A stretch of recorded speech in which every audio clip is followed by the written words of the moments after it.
Hi guys, ఈ రోజుల్లో ప్రతి ఒక్కరి లైఫ్లో ఇంపార్టెంట్ టాపిక్ హెల్త్ ఇన్సూరెన్స్. ప్రతి ఒక్కరికి హెల్త్ ఇన్సూరెన్స్ ఉండడం చాలా మంచిది. ఎందుకంటే ఈ రోజుల్లో అనారోగ్యంతో హాస్పిటల్లో జాయిన్ అయితే కార్పొరేట్ హాస్పిటల్లో లక్షల్లో బిల్లు వేస్తున్నారు. దాని నుంచి ఎలా తప్పించుకోవాలో చెప్తాను. ఫస్ట్ హెల్త్ ఇన్సూరెన్స్ అంటే ఏంటి? ఏదైనా వ్యక్తి అనారోగ్యంతో హాస్పిటల్లో జాయిన్ అవుతే ఆ ట్రీట్మెంట్ అయ్యే మొత్తం ఖర్చు హెల్త్ ఇన్సూరెన్స్ అని భరిస్తుంది. సో ఈ ఫస్ట్ టైం హెల్త్ ఇన్సూరెన్స్ ఎవరైతే తీసుకోవాలనుకుంటున్నారో ఈ టర్మ్స్ అండ్ కండిషన్స్ తప్పకుండా తెలియాలి. తెలియకపోతే ఏ విధంగా నష్టపోతారో కూడా క్లియర్గా ఎక్స్ప్లెయిన్ చేస్తాను. అదేవిధంగా లాస్ట్లో మీకు హెల్త్ ఇన్సూరెన్స్ ఏ విధంగా చూజ్ చేసుకోవాలి, ఈ టర్మ్స్ అండ్ కండిషన్స్ మీకు ఏ విధంగా బెనిఫిట్స్ ఉంటాయో కూడా క్లియర్గా ఎక్స్ప్లెయిన్ చేస్తాను. ఫస్ట్ మీకు ఒక వ్యక్తి టర్మ్స్ అండ్ కండిషన్స్ తెలియకుండా పాలసీ తీసుకుంటే ఏ విధంగా ఇన్సూరెన్స్ కంపెనీ మీకు నష్టాన్ని ఇస్తుందో ఒక ఎగ్జాంపుల్ ద్వారా మీకు ఎక్స్ప్లెయిన్ చేస్తాను.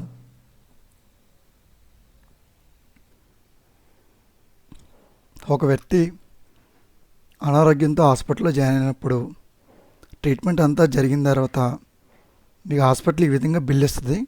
సో ఈ బిల్ ఏంటంటే రూమ్ రెంట్, అతను హాస్పిటల్లో 5 days ఉన్నాడు, 5 days 7,000, 7,000 × 5 × 35,000. అలాగే ఐసీయూ ఛార్జెస్ 5 days 15,000, 15,000 × 4 days అంటే 60,000. అతనికి సర్జరీ జరిగింది. సో వాళ్ళ సర్జరీ ఛార్జెస్ వస్తలేక 1,30,000. అదేవిధంగా డయాగ్నోస్టిక్ ఛార్జెస్ అంటే దానికి సంబంధించిన ల్యాబ్ టెస్ట్లు, ఎంఆర్ఐ స్కాన్ ఇవన్నీ ఉంటాయి కదా, దానికి బిల్లు వస్తువులోకి మీకు 50,000 అయింది. సో అదేవిధంగా మెడిసిన్ బిల్లు వస్తువులోకి మీకు 60,000 అయింది. అదేవిధంగా 5 days డాక్టర్ విజిటింగ్ ఫీజు ఉంటుంది కదా, 5 days వస్తువులోకి 3,000, అలా 5 daysకి 15,000 అయింది. టోటల్ బిల్లు వస్తువులోకి 3,50,000 అయింది. సో 3,50,000 అయింది. సో అతనికి ఏంటంటే ఆల్రెడీ హెల్త్ ఇన్సూరెన్స్ ఉంది, 10 lakhs హెల్త్ ఇన్సూరెన్స్ ఉంది. సో క్లెయిమ్ చేసుకుంటాం అనుకుంటాడు. ఇక్కడ ఏంటంటే హెల్త్ ఇన్సూరెన్స్ కంపెనీ ప్రాసెస్ చేస్తారు. చేసిన తర్వాత సడన్గా ఇక్కడే ట్రస్ట్ ఇస్తారు. వాళ్ళు ఏం చెప్తారంటే, సార్ మీకు రూమ్ రెంట్లో సబ్లిమిట్ ఉంది సార్, మీకు అలా అంటే 7,000 ఉంది కదా పర్ డే, మేము 50% మాత్రమే ఇస్తామని చెప్తారు. అంటే 3,500 ఇస్తాం 5 daysకి అని చెప్తారు. సరే, మన తెలివిగా టర్మ్స్ అండ్ కండిషన్ తెలివి కాబట్టి సరే అయితే రిమైనింగ్ 3,50,000లో కట్ చేసుకుని కూడా ఈ సెటిల్ చేయండి సార్ అని చెప్తారు. సార్ మీకు టర్మ్స్ అండ్ కండిషన్స్లో ఐసీయూ ఛార్జెస్ కూడా 50% ఉందని చెప్తారు. సో ఇది కూడా మన టర్మ్స్ అండ్ కండిషన్ తెలియదు కాబట్టి సరే అంటే 15,000లో ఆఫ్ చేసి 7,500 ఇస్తామని చెప్తారు. సరే రిమైనింగ్ బ్యాలెన్స్ 3,50,000లో రిమైనింగ్ ఆర్డర్స్ ఉంటే కట్ చేసి రిమైనింగ్ బ్యాలెన్స్ ఏమని చెప్తారు. వాళ్ళు ఏం చెప్తారంటే, సార్ మీకు రూమ్ రెంట్ 50% సబ్లిమిట్ ఉంటే రిమైనింగ్ అన్నీ కూడా 50% వస్తాయి సార్, మెడిసిన్ బిల్ తప్ప అని అడుగుతారు. అక్కడ అర్థమవుతుంది okay terms and terms and condition చదవకపోతే లాస్ట్ మినిట్లో ఎలాంటి ఫేస్ చేస్తామని అప్పుడు అర్థమవుతుంది అతనికి. సో 3,50,000లో 50% ఇస్తామని మనకు అర్థమవుతుంది. వీళ్ళు ఏ విధంగా చెప్తున్నారు అన్నది ఒక ఎగ్జాంపుల్ మీకు చూపిస్తాను. మామూలుగా హాస్పిటల్ బిల్ ఎంత టోటల్ 3,50,000 అయింది. సో వాళ్ళు ఏం చెప్తున్నారంటే, రూమ్ రెంట్ 7,000 ఉంది కదా సార్, అది మేము హాఫ్ అమౌంట్ అంటే 3,500 ఇస్తాం ఇంటూ 5 days 17,500 ఇస్తాం. ఐసీయూ ఛార్జెస్ 15,000 ఉంది కదా, సబ్లిమిట్ ఉంది కాబట్టి 7,500 ఇస్తాం, అంటే 4 daysకి 30,000 ఇస్తాం. సర్జరీ ఛార్జెస్ 1,30,000 అయింది కదా మీకు, సో దాని విధంగా మీకు 65,000 ఇస్తాం. అలా టెస్ట్లకి 50,000 అయింది, 25,000 ఇస్తాం. మెడిసిన్ బిల్ మాత్రం యాజిటీగా 100% ఇస్తారు. డాక్టర్ విజిట్ ఉంది కదా, 3,000 కాస్త 1,500 అవుతుంది, అంటే 5 daysకి 7,500, అంటే టోటల్ బిల్లు 2,05,000 అవుతుంది. ఇంకా అర్థమైపోయి ఉంటుంది తనకి. ఎందుకంటే టర్మ్స్ అండ్ కండిషన్ తెలియకుండా పాలసీ తీసుకుంటే ఈ విధంగా లాస్ట్లో మెలిక ఉంటుందని అర్థమవుతుంది. సరే అయితే అండి, ఈ 2,05,000 మీరు పే చేసేయండి, నేను 1,50,000 కూడా పే చేస్తానని ఎవరైతే హెల్త్ ఇన్సూరెన్స్ తీసుకున్నారో అతను చెప్తాడు. వాళ్ళ ఇన్సూరెన్స్ కంపెనీ మళ్ళీ ఏం చెప్పుద్ది అంటే, సార్ మీ టర్మ్స్ అండ్ కండిషన్స్లో కోపే ఉంది సార్, 20% పే చేయాలి సార్ అని చెప్తారు. కోపే అంటే సపోజు 1,00,000 మీకు 2,05,000 అయింది కదా, మీకు కోపే మీరు 41,000 మీరు పే చేయాలి.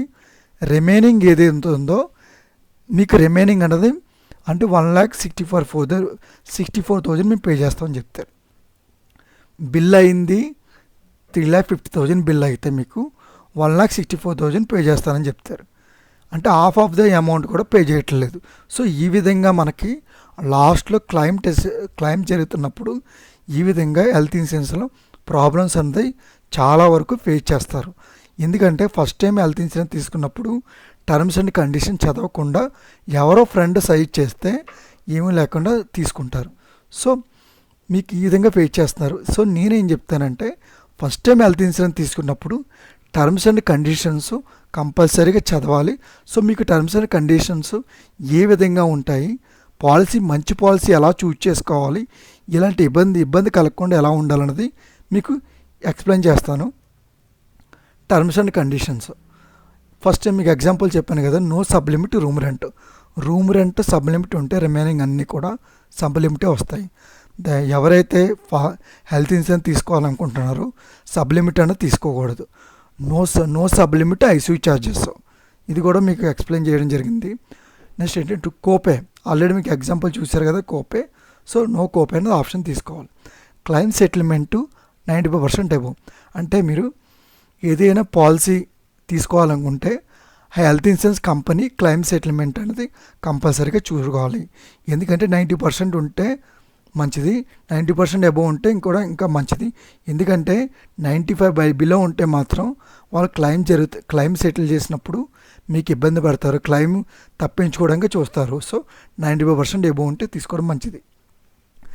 Next pre existing diseases waiting period 2 years కానీ 4 years కానీ ఉంటుంది. అంటే బీపీ కానీ షుగర్ కానీ ఆస్తమా కానీ డయాబెటీస్ ఉంటే మీకు 2 years 4 years నుంచి ఉంటుంది వెయిటింగ్ పీరియడ్. ఆ పాలసీ పెట్టి కొన్ని కంపెనీలు ఇన్స్టెంట్ కవర్ ఇస్తారు. అంటే ఆల్రెడీ ప్రీ ఎగ్జిస్టింగ్ డిసీజ్ ఉంటే వాళ్ళు ఏంటంటే కొంచెం ప్రీమియం అని యాడ్ అవుతుంది, కొంచెం అమౌంట్ అనేది ఎక్కువ ఉంటుంది. వీటంటే మీకు క్లైమ్ అన్న చేసుకోవచ్చు, వెయిటింగ్ పీరియడ్ ఉండదు, వెయిటింగ్ పీరియడ్ అనేది మీకు ఉండదు.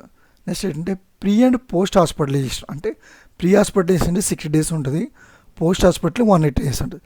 ప్రీ హాస్పిటలైజేషన్ అంటే 60 days, మీ హాస్పిటల్లో 60 days ఉన్నప్పుడు ఏదైతే మెడికల్ బిల్ ఉంటుందో క్లెయిమ్ చేసుకోవచ్చు. అదే పోస్ట్ హాస్పిటలైజేషన్ అంటే డిశ్చార్జ్ అయిపోయిన తర్వాత ఏదైతే మెడికల్ ఎక్స్పెన్సెస్ ఉంటాయో 180 days వరకు కూడా క్లెయిమ్ చేసుకోవచ్చు మీరు రింబర్స్మెంట్ ద్వారా.